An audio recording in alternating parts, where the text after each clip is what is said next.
My dear student, आपके अपने YouTube channel global science IQ में आप सभी लोगों का मैं हार्दिक स्वागत करती हूँ। इसी के साथ साथ आप सभी लोगों को गुड इवनिंग। तो जैसा कि आप सभी लोगों ने थंबनेल में देख ही लिया होगा, आज हम आपके लिए ऑर्गेनिक केमिस्ट्री का लेक्चर नंबर 11 लेकर के आई हूँ, जिसमें आज हम आपको समाव्यक्ता के बारे में जानकारी देने वाली हूँ। ये टॉपिक आपके एग्जाम्स के लिए बहुत ही इंपॉर्टेंट टॉपिक है, क्योंकि समाव्यक्ता से बहुत ही अच्छे खासे क्वेश्चंस एग्जाम में पूछे जाते हैं। तो फिर चलिए टाइम ना वेस्ट करते हुए बात करते हैं आज के टॉपिक पर, नजर डालते हैं बोर्ड की तरफ। सबसे पहले बात करेंगे कि समाव्यक्ता कहते किसे, उसके बाद इसके टाइप्स पर चर्चा करेंगे। देखो लिखा हुआ है कि जब दो या दो से अधिक यौगिकों के अणुसूत्र समान परंतु संरचना सूत्र भिन्न होते या फिर अलग होते हैं, समाव्यक्ता कहलाता है। दो या दो से अधिक यौगिकों के अणुसूत्र तो समान होंगे, जो इसका अणुसूत्र होगा वो तो समान होगा, परंतु संरचना सूत्र जो होगा वो कैसा होगा, अलग होता है। इस घटना को समाव्यक्ता कहा जाता है। इस चीज को कैसे समझेंगे, तो एग्जाम्पल के तौर पर हम देख सकते हैं CH3 CH2OH। देखो ये चीज आपको तभी समझ में आएगी जब आपको IUPAC नामकरण आना चाहिए। जब तक आपको IUPAC नामकरण करना नहीं आएगा तब तक आप इस चीज को नहीं समझ पाएंगे। तो सबसे पहले आप IUPAC नामकरण को सीख ले जा करके, उसके बाद हमने जो पिछली क्लास में पढ़ा है types of organic chemistry reaction, उसको भी एक बार जरूर देखें, क्योंकि उससे आपकी लगभग 80% रिएक्शन खत्म हो जाएंगी। 80% रिएक्शन करने का तरीका आप types of organic chemistry reaction में सीख सकते हैं, ठीक है। तो देखो यहाँ पर फॉर्मूला लिखा हुआ है CH3 CH2OH।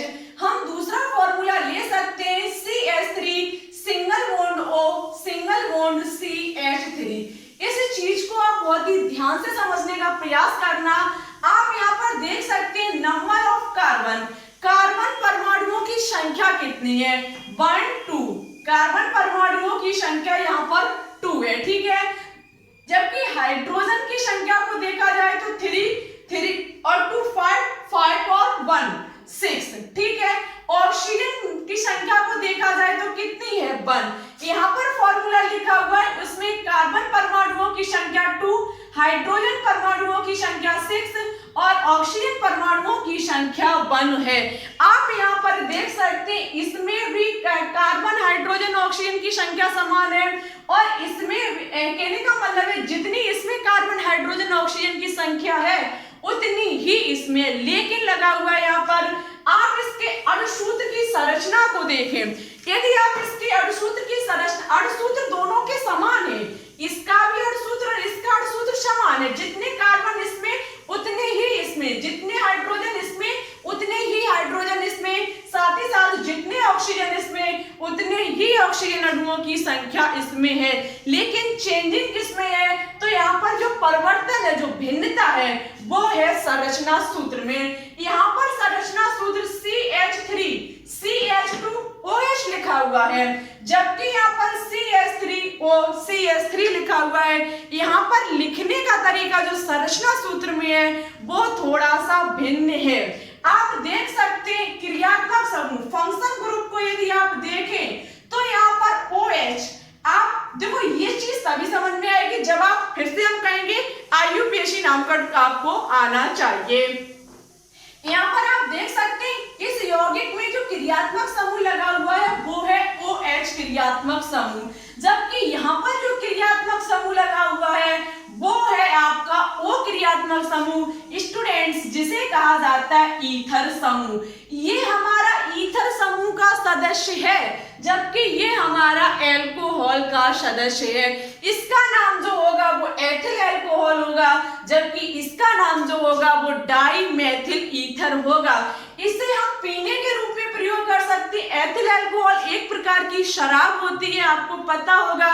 शराब को यदि हम पिएंगे तो हमें नशा आ सकता है, थोड़ा चक्कर आ सकते हैं, और नॉर्मली हम एक दूसरे आदमी से बात भी कर सकते हैं। लेकिन याद रखना, यदि आप डाइमेथिल ईथर को पी ले तो थोड़ा बहुत पीना आपको कोई दिक्कत नहीं होगी, लेकिन हद से ज्यादा यदि आप इसको पीओगे तो शायद आपका कभी भी जिंदा नहीं रहोगे, आपकी सांसें चलना बंद हो जाएंगी और इसे पीने से आप कभी भी जीवन में किसी से बात नहीं कर पाएंगे। लेकिन एथिल अल्कोहल की बात की जाए तो इसे हद से ज्यादा पीने से आपको इतनी दिक्कत नहीं होगी जितनी डाइमेथिल ईथर को पीने से होती है। एक विषैली पदार्थ मान लीजिए, ये विषैला तो ये भी है लेकिन इतना नहीं है, ठीक है। तो ये अंतर होता है। अब आपको समझ में आ चुका होगा आइसोमर्स क्या होते हैं या फिर समाव्यक्ता क्या होता है। समाव्यक्ता जिसका अशुद्धता समान होता है, दोनों में कार्बन हाइड्रोजन ऑक्सीजन समान है, लेकिन लिखने का तरीका, संरचना जो इसकी है वो भिन्न है। थोड़ी सी संरचना भिन्न होने से इसका नाम बदल जाता है, इसका प्रयोग बदल जाता है, सब कुछ बदल जाता है, ठीक है। अब आई होप आपको ये चीज समझ में आ चुकी होगी कि समाव्यक्ता में अशुद्ध समान होगा परंतु संरचना सूत्र में भिन्नता होगी, ठीक है।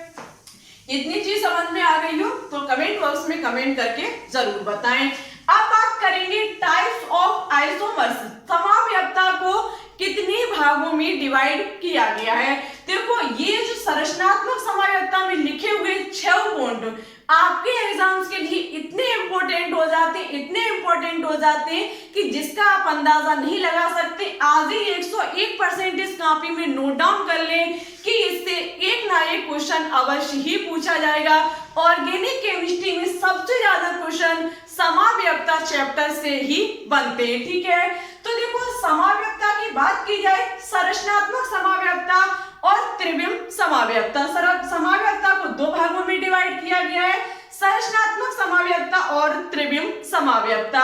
संरचनात्मक समाव्यक्ता को फिर 6 भागों में डिवाइड किया गया है, श्रृंखला समाव्यक्ता, क्रियात्मक समूह समाव्यक्ता, स्थान समाव्यक्ता, मध्यव्यक्ता समाव्यक्ता और वलय श्रृंखला और चलाव्यक्ता, ठीक है।